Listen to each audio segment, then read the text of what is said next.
आज वड्याची भाजी करणार आहे, त्यासाठी लागणार आहे आपल्याला 2 कांदे घेतले बारीक वाणाचे आहेत आणि खोबरवाटी घेतलेली आहे. एक एवढं घेतलेले भाजलेलं आहे, खोबरं भाजलेलं आहे आपला आणि लसणाच्या पाकळ्या घेतलेल्या आहेत. तेवढे लसूण वाटून घेते, आता तयारी करून घेते भाजीची. भात वापलेला आहे, आपला भात रेडी झालेला आहे खाण्यासाठी. एक कांदा वगैरे भाजून घेतला ना, याला याचं वाटण करून घेऊया.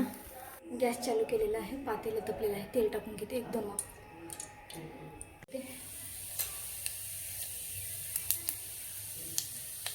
लसूण टाकलेलं आहे,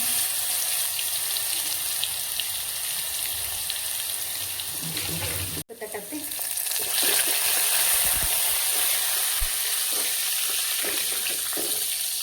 लसूण, मिरची पावडर टाकली आहे, हळद आहे, धनिया पावडर, तेल करून घेते. आपल्याला 1 ग्लासच करायचे बेसन, त्यासाठी पाणी टाकते. मीठ आताच टाकायचं बरोबर, नाही तर वड्याला लागणार नाही.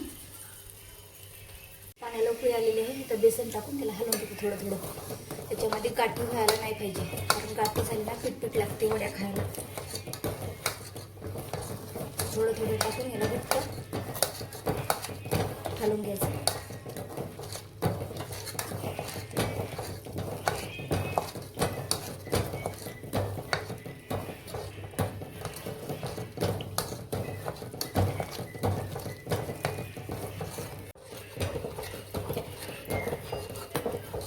घट्ट करावं लागेल आपल्याला, थोडं पातळ होणार नाही, कारण परातीवर थापावं लागतं ना, त्यासाठी थोडं घट्टच पाहिजे.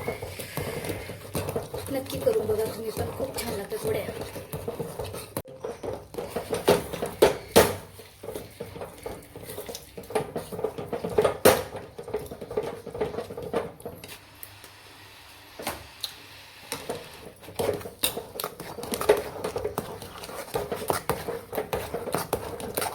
गाठ नाही व्हायला, त्याच्यासाठी हलवतच राहावं लागतं.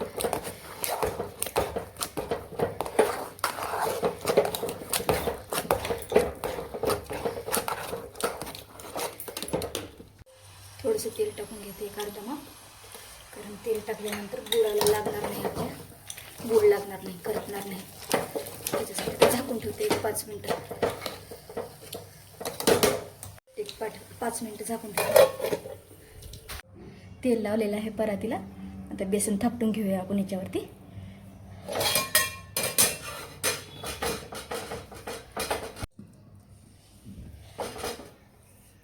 असं बेसन टाकायचं, गरम गरमच थापायचं.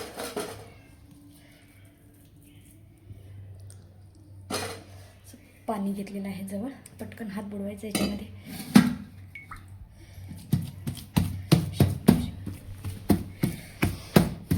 गरम गरम असलं ना लवकर पसर होते, थंड झालं ना मग बेसन पुढे सरकत नाही.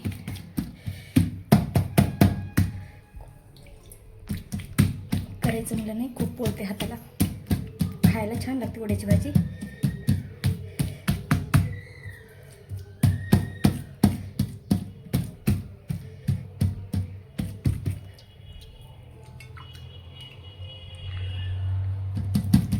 असं पातळ थापून घ्यायचं. झालेलं आहे आपलं ताट एक रेडी, तर ती पण लावून घेते लगेच.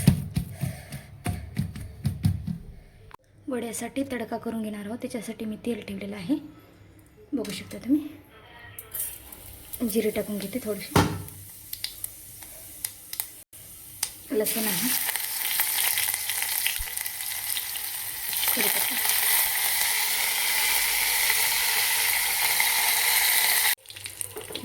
कळलेलं आहे आपले, हो का, लाल झालेलं आहे.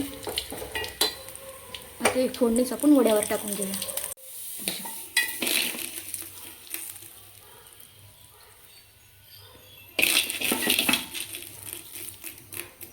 सगळीकडे कढलेलं तेल आणि लसूण टाकून घ्यायचं.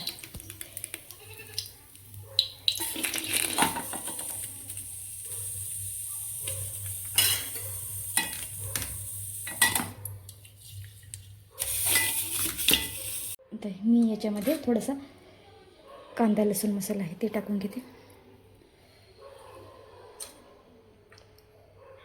काळा मसाला इकडे पण टाकून घेऊया थोडं.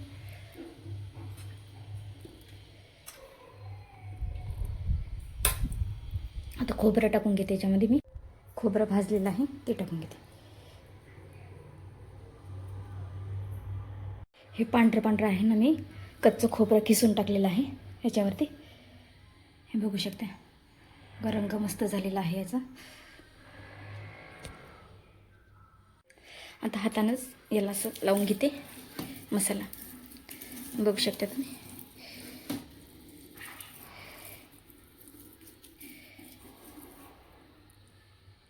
येसरला फोडणी मारण्यासाठी मी पातेलं ठेवलेलं आहे गॅसवरती.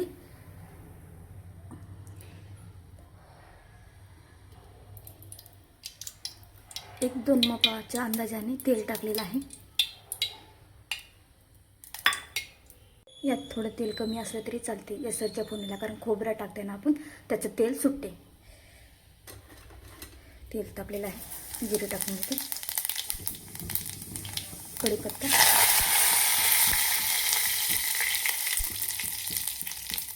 लसूण आणि अद्रकची पेस्ट.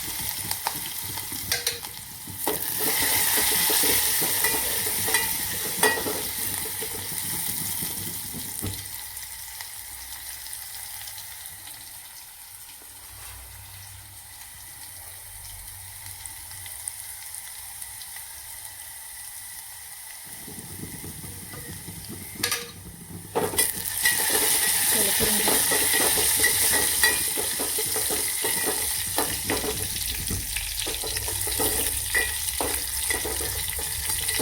लाल झालेला आहे आपलं लसूण. त्याच्यामध्ये आता मिरची पावडर वगैरे सगळं टाकून घेऊया.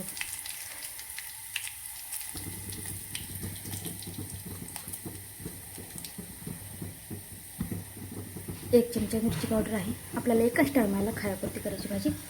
थोडं हळदी पावडर टाकून घेते. धनिया पावडर आहे. आता मिक्स करायचं.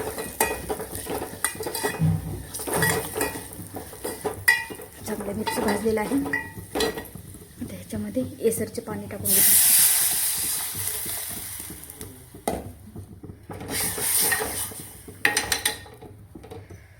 आता याला उकळी आली नाही. याच्यामध्ये नमक, खोबरा, कांदा पेस्ट सगळं टाकून घेऊया. कांदा टाकून घेते. भाजलेला आहे. टाकून घेते.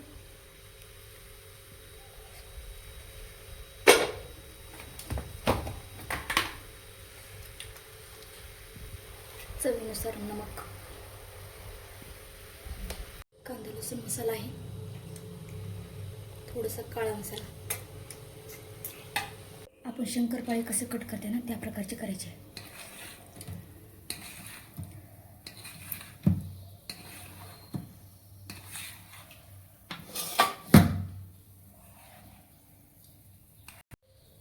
आता तिरपी घ्यायची हे अशा प्रकारचे, कारण शंकरपाळ्यासारखा आकार येतो.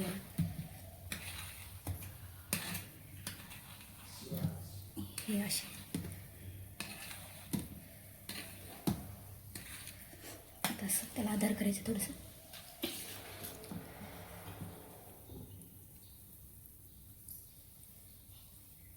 असा आकार आलेला आहे. हे बघा आपलं येसर तयार झालेलं आहे. मी म्हणले होते ना अगदी थोडं टाकायचं याला तेल, कारण खोबऱ्याचं तेल सुटते. हे बघा आपल्या वड्या अशा तयार झालेल्या आहेत. एकदम चमचमीत खाण्यासाठी रेडी आहे. आईला दिलेली आहे टेस्ट करायला भाजी. सांगतील आपल्याला आई कशी झाली. छान झाली. छान झाली. मीठ वगैरे व्यवस्थित आहे ना आई? हां छान आहे, चविष्ट आहे. हो का? गरम गरम बघू शकते वड्या वगैरे.